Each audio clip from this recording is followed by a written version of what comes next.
जय माता दी दोस्तों, अम्बे कृपा चैनल में आपका स्वागत है। आज आप देवी भागवत के स्कंद 2 से अध्याय नंबर 9 को सुनेंगे। और यदि देवी भागवत की महिमा सुनना आपको पसंद हो तो चैनल को लाइक एंड सब्सक्राइब करें। धन्यवाद।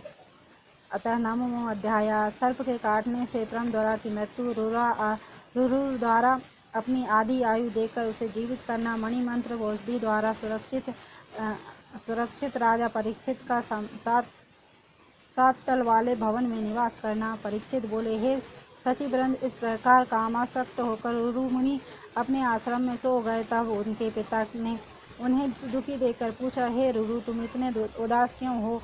कामोत्तर रुरु ने अपने पिता से कहा, ऋषि स्थूलकेश के आश्रम में परमद्वारा नाम की एक कन्या है। मैं चाहता हूँ कि वह मेरी पत्नी बन जाए।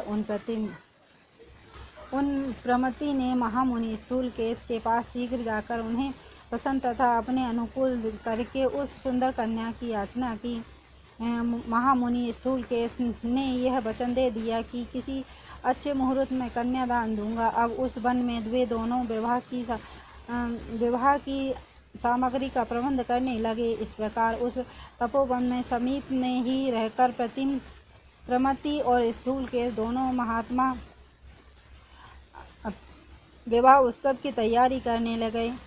उसी अवसर पर वह कन्या अपने घर के आंगन में खेल रही थी। तभी एक सोए हुए सर्प ने उस सुनैनी का पैर छू गया। इस पर सोते ही सर्प ने उसे डस लिया। वह सुंदरी कन्या मर गई। तब मृत्यु को प्राप्त हुई परमद्वारा को देखकर वहाँ कोलाहल मच गया। सभी मुनि जुट गए और शोक से ग्रस्त होकर रोने लगे। पृथ्वी पर प्राणहीन होकर पड़ी हुई अत्यंत तेज से दैदीप्यमान उस कन्या को देखकर उसके पिता स्थूलकेश अत्यंत दुखित होकर रुदन करने लगे। उस समय रुदन सुनकर रुरु भी उसे देखने के लिए आए। उन्होंने उस मृतक पड़ी सुंदरी को सजीव जैसी देखा। स्थूलकेश तथा अन्य श्रेष्ठ मुनियों को रुदन करते देखकर रुरु मुनि उस स्थान से बाहर आ करके विरहाकुल होकर रोने लगे। वे कहने लगे, अहो, प्रारब्ध ने ही मेरी सुख के विनाश के लिए ही यह अत्यंत विचित्र सर्प भेजा था। यह निश्चित ही मेरे दुख का कारण है। अब मैं क्या करूं, कहाँ जाऊं? मेरी प्राण प्रिया तो मर गई। अब मैं अपनी पत्नी इस प्रिया से विलग होकर जीना नहीं चाहता। अभी तक मैंने उस सुंदरी का आलिंगन आदि कोई सांसारिक सुख भी नहीं प्राप्त किया। मैं ऐसा अभागा हूँ कि उसका पाणी ग्रहण नहीं कर सका और न तो उसके साथ अग्नि में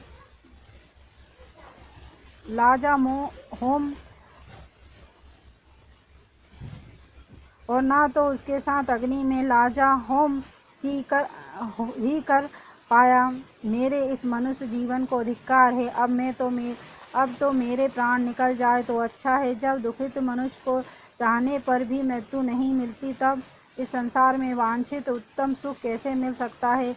अब मैं या तो कहीं किसी भयानक तालाब में डूब जाऊंगा, अग्नि में कूद पड़ूं, विष खा लूं अथवा गले में फांसी लगाकर प्राण त्याग दूं। इस प्रकार विलाप करके रुरु अपने मन में विचार कर उस नदी के तट पर स्थित रहते हुए उपाय सोचने लगे। प्राण त्यागने से मुझे क्या लाभ होगा? आत्महत्या का फल भी अत्यंत दुर्निवार्य होता है। मेरी मृत्यु सुनकर पिताजी दुखी होंगे, माताजी को भी महान कष्ट होगा। हाँ, हो सकता है कि मुझे मरा हुआ देखकर प्रारब्ध संतुष्ट हो जाए। मेरे मर जाने पर सभी शत्रु भी प्रसन्न होंगे, इसमें संदेह नहीं है। किंतु इससे परलोक में मेरी प्रिया का क्या उपकार होगा? इस प्रकार विरह से संतप्त होकर आत्महत्या करके मेरे मर जाने पर भी परलोक में मर जाने पर भी परलोक में मुझ आत्मघाती को मेरी वह प्रिया नहीं मिलेगी, इसलिए मेरे मरने में बहुत दोष है और न मरने पर मुझे कोई दोष नहीं हो।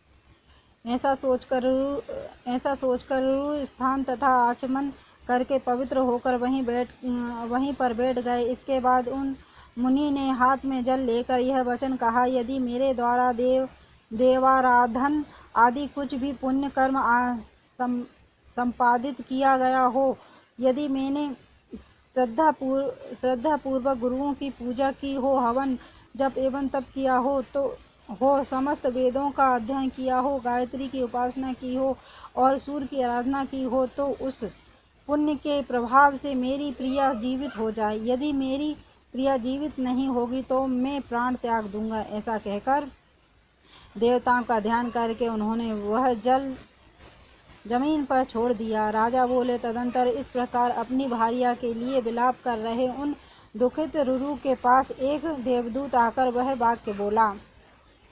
देवदूत बोला, हे ब्राह्मण, ऐसा साहस मत कीजिए, आपकी मरी हुई प्रेतमा भला कैसे जीवित हो सकेगी। गंधर्व और अप्सरा की इस सुंदर कन्या की आयु समाप्त हो चुकी है, जिससे यह अविवाहित ही मर गई। अतः अब आप किसी अन्य शुभ अंगों वाली कन्या का वर्ण कर लीजिए। हे हतबुद्धि, आप क्यों रो रहे हैं? इसके साथ आपका कैसा प्रेम है? रुरु बोले, हे देवदूत, मैं किसी अन्य सुंदरी का वर्ण नहीं करूंगा। यदि यह जीवित हो जाती है तो ठीक है, अन्यथा मैं इसी समय अपने प्राण त्याग दूंगा। राजा बोले, उन मुनि का यह हठ देखकर देवदूत ने प्रसन्न होकर तथ्यपूर्ण सत्य तथा मनोहर वचन कहा। हे विप्रे, देवताओं के द्वारा इसका पूर्व विहित उपाय मुझसे सुनिए। आप अपनी आयु का आधा भाग देकर अपनी प्रेम द्वारा को भी शीघ्र ही जीवित कर लीजिए। रुरु बोले, मैं निसंदेह अपनी आयु का आधा भाग इस कन्या को दे रहा हूँ। अब मेरी प्रेतमा के प्राण वापस आ जाए और यह उठकर बैठ जाए। उसी समय